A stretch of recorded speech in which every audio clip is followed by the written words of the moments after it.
जब से मैं चुपचाप बैठ के मेकअप कर रही थी गाइस एंड मुझे वो बर्दाश्त नहीं हुआ, तो मैंने अब कैमरा खोल लिया है एंड मैं आपको बहुत चटपटी बात बताने वाली हूँ आज कि रात मेरे शरीर में से मेरी आत्मा निकल के इधर कैसे बैठ गई थी। तो ध्यान से सुनना दोस्तों। तो मेरी रूममेट नहीं है, मेरी रूममेट अपने घर जा रही है बिकॉज उसकी तबीयत बहुत ज़्यादा खराब थी।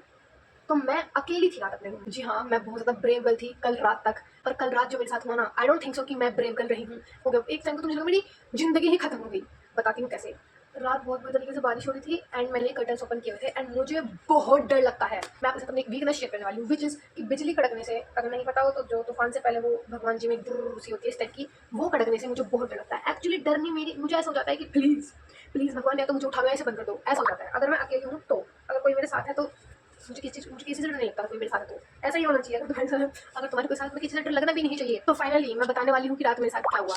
एक्चुअली मैंने एक कर्टन्स ओपन किए हुए थे एंड मैं इस साइड को फेस करके ही सो रही थी एंड बहुत बुरी तरीके से आंधी तूफान इस टाइप का रहा था कि मतलब बवंडर आ जाए, बिजली कड़क रही थी एंड ऐसा हुआ मेरे गेट पे जो हमारा हैंडल होता है ना, उसको ऐसे खोलने का ट्राई करता है, इस तरीके से खुलने वाला था। इस तरीके से किसने ट्राई किया कि ट्रुक ऐसे करके। तो मुझे लगा मैं नींद में हूँ इसलिए मुझे ऐसा लग रहा है, ऐसा कुछ नहीं है। तो मैं सो गई, मतलब मैं उठी नहीं उस आवाज़ के बाद। देन वो दोबारा हुआ एंड मुझे ऐसा लगा कि नहीं ये मेरा सपना नहीं है, मुझे ऐसा लग रहा है कि रियल में ही ऐसा कुछ हो रहा है। तो मैं उठ के बैठी, जैसे मैं देखती हूँ कि क्या हो रहा है क्या नहीं, क्योंकि आत्मा तो मेरी पहले ही निकल गई थी। जब 15 to 20 सेकंड कोई आवाज़ नहीं आई तो मुझे लगा कि हाँ यार वो सच में मेरा, मतलब मुझे ऐसे सपने में फील हो रहा था। जैसे ही मैं लेटी पीछे को, वो आवाज़ फिर से आई एंड वो 2 बार आई, टुक टुक करके, मतलब ऐसे प्रेस किया नीचे को, एकदम खुला, प्रेस किया एकदम खुला एंड आई वाज लाइक अब क्या करना चाहिए मुझे। एंड मेरी एक दोस्त है जो 3rd फ्लोर पर रहती है एंड उसको जब भी वो आती है ना, मतलब एक ऐसा कोइंसिडेंस मान लो, कुछ ही मान लो, मेरे रूम की कुंडी खुली होती है तो ऐसे आदत है, वो नॉक नहीं करती, वो ऐसे करके ऐसे आ जाती है। मुझे लगा वो होगी तो मैं सोचा कॉल करके देखती हूँ, बट रात के जैसे मैंने फोन उठाया कि मैं देखती हूँ कॉल कर रही है, ये बात शेयर करते करते मैं आपको टाइम बताना तो भूल ही गई। 1:30 बजे थे उस टाइम, 1:30 हो रहे थे। मैं अपने दोस्त को फोन किया कि तुम लोग मेरे रूम के बाहर हो क्या? उन्होंने बोला नहीं। मैंने बोला ऐसे मेरे रूम के बाहर से ना आवाज़ें आ रही हैं and she was like fuck ये क्या हो रहा है, चेक कर लो प्लीज एक बार, ये कॉल पे रहोगे फिर मुझे बता देना, जैसे क्या मैं आ सकती हूँ तुम्हारे रूम में, मैं तुम्हें कंपनी की आवाज़ रख के लिए। एंड मैंने बोला कि नहीं मैं एक बार ना एक जो मेरी दूसरी दोस्त है उससे कुछ बोल बताती हूँ, क्या पता वो तो नहीं है। फिर पता चला कि वो भी सो रही है, वो भी नहीं है एंड मुझे ऐसा हुआ कि यार ये क्या हो रहा है। मैंने सोचा कि नहीं मुझे किसी की नीड नहीं है, मुझे फ्यूचर में अकेला रहना है, मैं कब तक दूसरे को सहार सकती हूँ, इतना तो बहुत ही तो हो सकता है, कोई बात नहीं इसको इग्नोर करते हैं। फिर मैंने मैसेज ड्रॉप किया कि आप मत आना, ये सब कुछ शॉर्ट हो गया, ये हो गया, मैंने सो गई।